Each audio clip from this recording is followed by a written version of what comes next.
Kamusta? Ako si May. Ikaw? Hello there!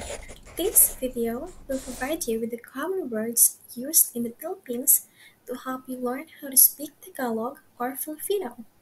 Without further ado, let's get started! Baga.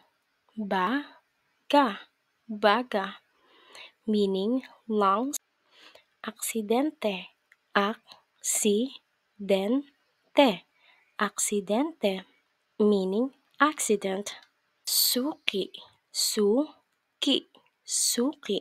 Meaning a regular customer. Linis.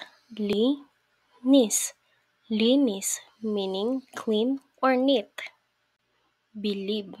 Believe, meaning impressed. Sikreto. Sikreto, meaning secret. Susunod. Susunod, meaning will follow or will obey. Upuan.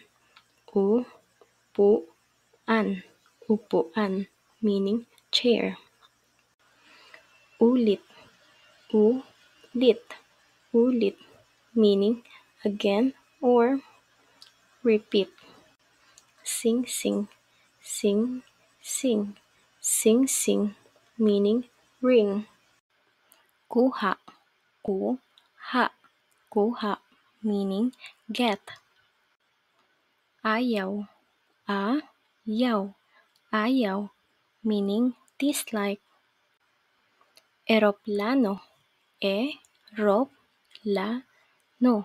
eroplano, meaning airplane. Ipis, meaning cockroach. Iho,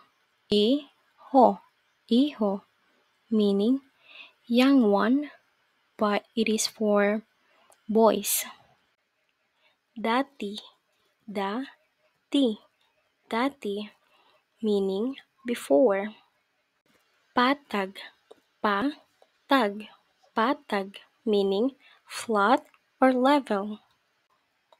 Kaano-ano,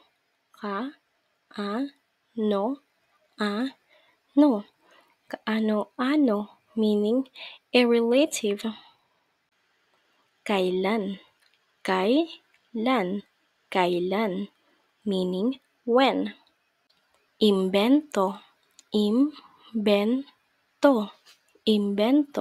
meaning invented. Ikaw,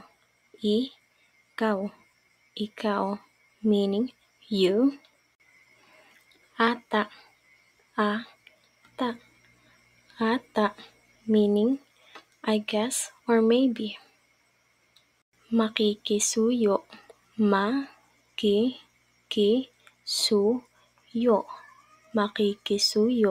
meaning asking for a favor or making a request in a very polite way.